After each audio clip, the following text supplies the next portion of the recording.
Hey everyone, my name is Rafi and I'm Koru's licensed immigration advisor.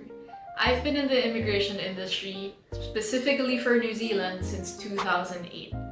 And in all those years now, there are some really interesting things about New Zealand. Like, it's not the highest paying country, and let's be honest, moving there isn't cheap. Sobrang layo niya compared to other parts of the world, right? And yet, we have heaps of people who still want to move, even in 2025. So, bakit nga ba? And that's what we're going to be talking about today. But before we do, we just don't want you to miss out on any videos, right? So don't forget to like and subscribe, hit that bell icon, and we'll break it down together. First one is the age limits for residents are relatively higher. So you have some countries like Australia, for example, that cap their age limits for skilled migrants at 45. For New Zealand, there are opportunities and pathways to residence that still exist for people who are in their late 40s to early 50s. So if you are someone who is a seasoned professional or you're mid-career already, then New Zealand is still willing to accept you and are actually really happy to accept people who bring quite a number of years of experience and skills with them. So stability is another reason why people consider New Zealand. There are countries in the world, like in the Middle East or even Singapore, where the pathway to residence is really unclear or, it's just unattainable. So we have a lot of clients who tell us about their frustrations. Now, they've applied for residence multiple times only to be refused over and over again. And in some cases naman, they have very real fears na pag nawalan sila ng trabaho, bigla na lang silang pauuwin kahit matagal na silang nag-work doon. So for New Zealand, the residence pathways are quite clear and transparent. So you know how to qualify for residence if you understand the system. And so in that sense, pagka naging residente ka na, there's a lot of security that you feel because hindi ka na forced na umuwi pagka kunwari nawalan ka ng trabaho. And in addition to that, residents also enjoy a lot of benefits. So for example, they get access to the public healthcare system and their kids, for example, can qualify for free tuition until secondary and sometimes subsidized or even free yung tertiary. Another common theme dun sa mga nakakausap namin na reason for moving to New Zealand is burnout. As in, exhaustion na lang talaga from work. And we have clients from all walks of life talaga. So I'm talking corporate VPs, meron tayong successful entrepreneurs, firefighters, flight attendants, even admin workers or veteran teachers, top-tier programmers. Iba-iba talaga, all walks of life, all sorts of different occupations, and iba-ibang standing nila dito sa Philippines. Pero yung common theme sa kanila talaga is they really just want a slower pace. Ayaw nila yung parang constantly naghahabol na lang, constantly, wala na silang ginawa kundi mag-work.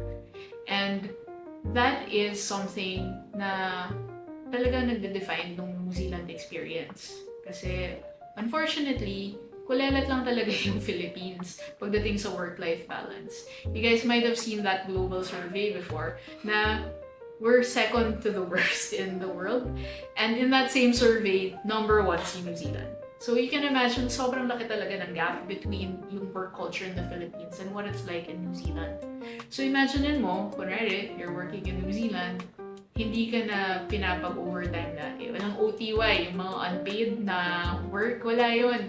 Talagang yung boss mo na yung mag-i-encourage na umuwi ka kasi may time ka dapat sa family mo. Dapat sunduin mo na yung kids mo. Mga ganon. Alright, so finally, we are talking about family reunification, which is one of the major reasons why we see families choosing New Zealand or we see migrants, skilled workers choosing New Zealand. So there are some countries out there na medyo mahirap maisama yung family or to get them a permanent status, even though you yourself already have it. So sometimes that's a product of masyadong expensive, like there are levies or a restrictive immigration system and hindi lang talaga nila kaya i-accommodate yung family members. Sometimes masyadong matagal yung process. But for New Zealand, it's entirely different, and in many cases, you can actually bring your family members, whether you are just on a work visa or even pag-residence. So It really depends on your situation, but the bottom line here is New Zealand welcomes families and it is very family centric.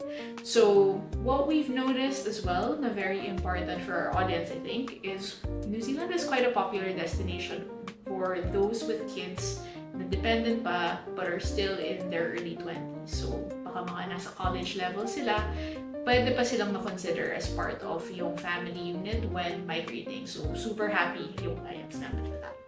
Yeah, so as a bit of a recap, what are some of the things that migrants like most about New Zealand? One is hindi ka discriminated against by your age in the sense that there are residence pathways kahit medyo nandun na tayo sa hanggang early 50s. There are still options for you. Second thing we like about New Zealand is that it offers a lot of stability, especially when you are a New Zealand resident na. Third is work-life balance. Lifestyle is unbeatable. And lastly, it is family-centric and it does welcome people traveling together, as a unit. So those are things that we absolutely love about New Zealand. Now, if this video has convinced you to consider New Zealand, we would like you to take the leap with us. No commitments here. All you need to do is to book a discovery call. So in the discovery call, you're going to be talking to a team member who's really just going to learn a bit about your situation and kind of explain the process to you so that you can learn about how we help migrants and if there is anything about your situation that you would want us to kind of manage or assist you with. So if you are ready for a deep dive and maybe you have burning immigration questions in the back of your mind, pwede niyo rin naman ako makausap. It's really easy to get in touch with me. All you need to do is book a consultation. So if you go to our pinned comment, you're gonna find links to both of those, yung discovery call and yung paid consultations.